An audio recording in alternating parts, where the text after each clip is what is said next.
Hello my all dear student of class twelfth में मैंने last topic में आपको पोटेंशियोमीटर बताया था और फिगर से समझाया भी था।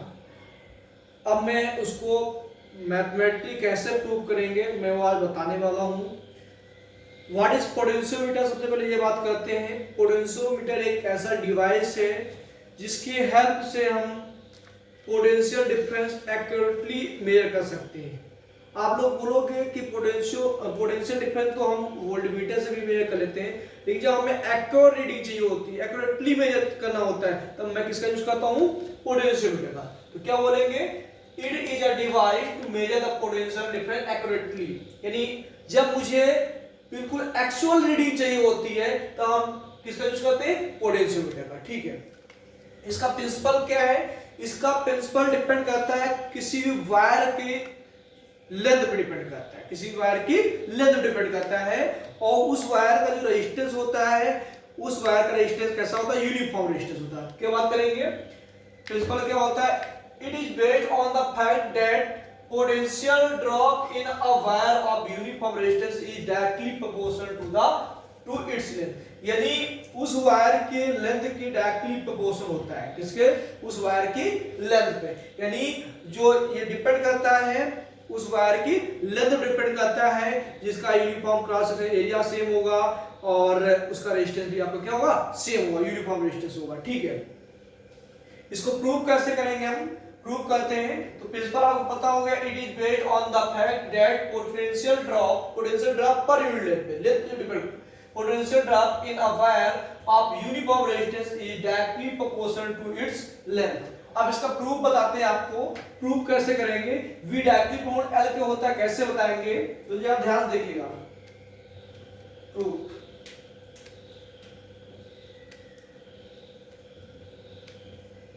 प्रूफ की जब बात करेंगे तो मुझे पता है according to Ohm's law,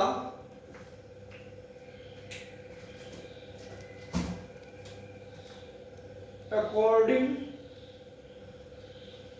to Ohm's law, Ohm's law से हमने क्या पढ़ा है? V equal to I R पढ़ा है ना? ये जनरल सी बात है, आप क्लास 10 से पढ़ते हुए आ रहे हैं। इक्वेशन होगी फर्स्ट। और भी एक चीज आपने पढ़ी है कि रेजिस्टेंस जो होता है वो लेंथ पे कैसे डिपेंड करता है।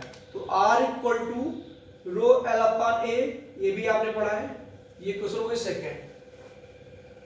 पुट द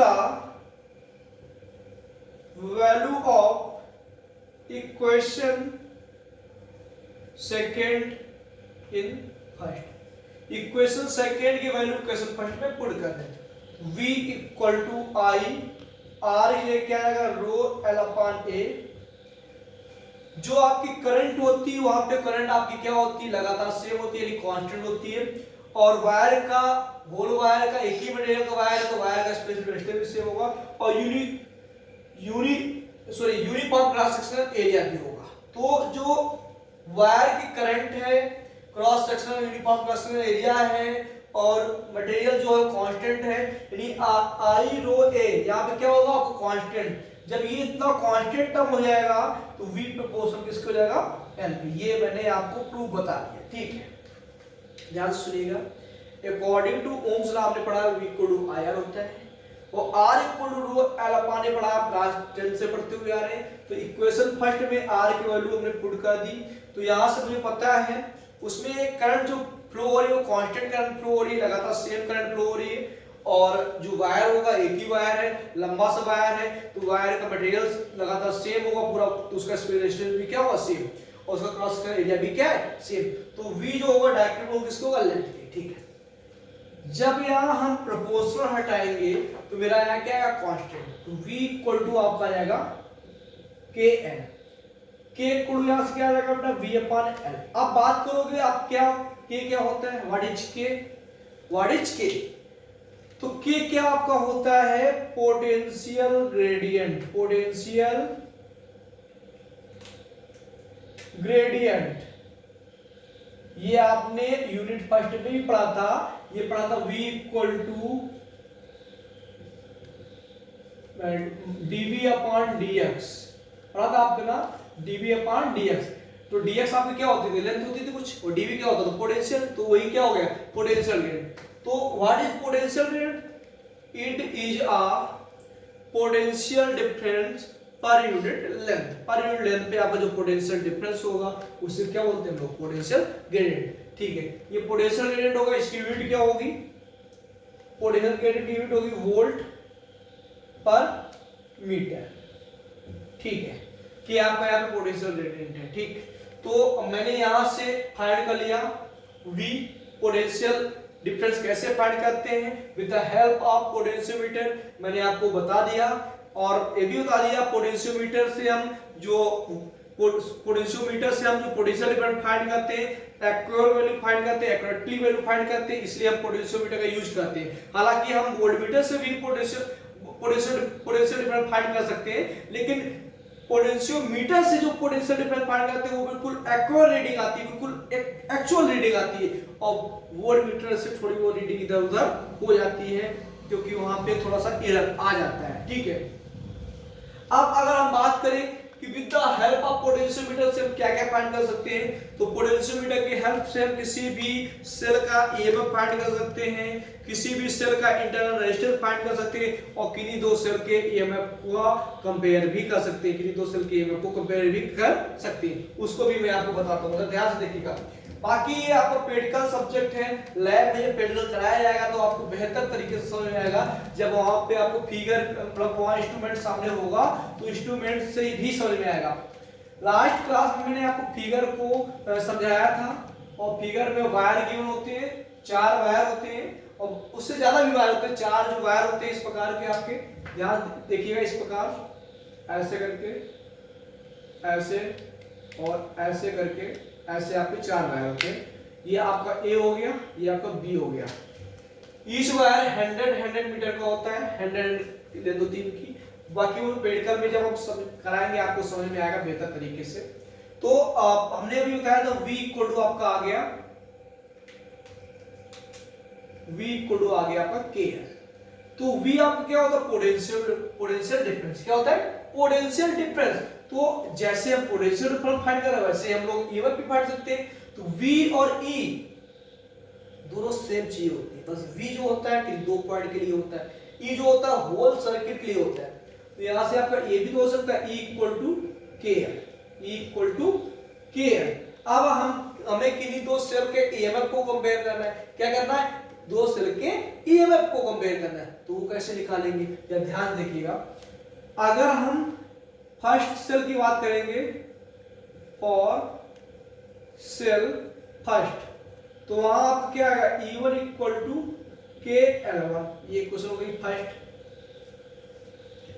और सेल सेकेंड की बात करेंगे तो वहां से E2 इक्वल टू क्या आएगा, KL2, ये क्वेश्चन हो गई सेकेंड।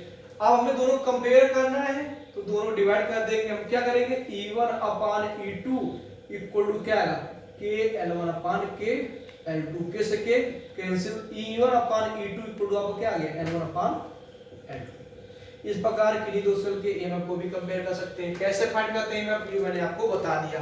अब हम सेल का इंटरनल रेजिस्टेंस कैसे फाइंड कर सकते हैं उसकी भी बात करते हैं। ध्यान से देखिएगा, बहुत ही ध्यान से देखिएगा, ये आपको आ गया होगा।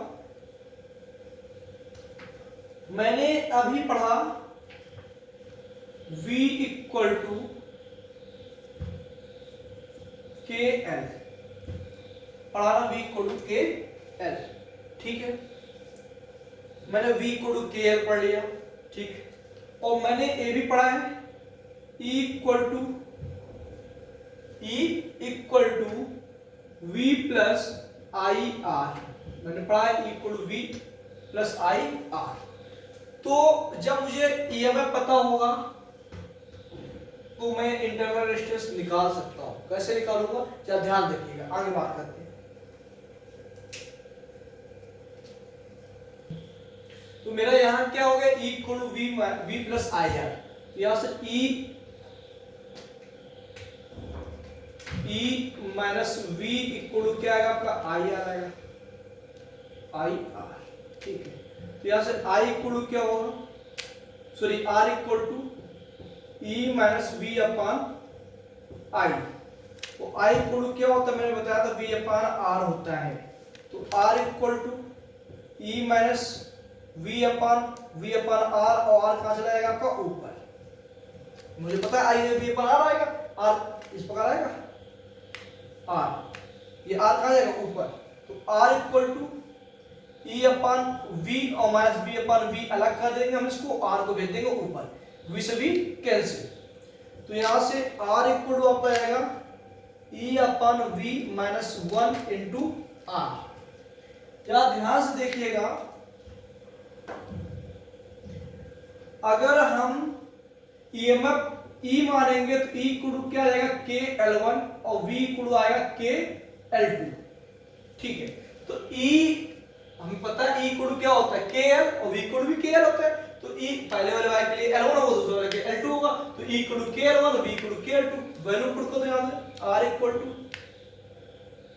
KL1 upon KL2 minus 1 R, K से K कैंसिल हो गया। तो यहां से R इक्वल टू आएगा आपका L1 अपान L2 minus 1 into R। L से मिलेंगे तो आपका R इक्वल टू आएगा L1 माइनस L2 अपान L2 इंटू R। इस प्रकार हम इंटरनल रेजिस्टेंस भी फाइंड कर सकते हैं with the help of potentiometer. तो मैंने आज क्या बताया आपको, with the help of potentiometer हम किसी भी सेल का EMF को फाइंड कर सकते हैं। With the help of potentiometer किन्हीं दो सेल के EMF को कंपेयर कर सकते हैं और किसी भी सेल का इंटरनल रेजिस्टेंस भी फाइंड कर सकते हैं। पोटेंशियोमीटर जो होता है वो आपको एक्चुअल रीडिंग देता है, किसकी, पोटेंशियोमीटर जो आपको पोटेंशियल डिफरेंस की एक्चुअल रीडिंग देता है। ठीक है, थैंक यू क्लास। आपका आज से पेडिग्री वर्क खत्म हुआ, अब इसके न्यूमेरिकल कराएंगे, देन आफ्टर आपका सेकंड जो नेक्स्ट यूनिट है वो स्टार्ट हो। Thank you class.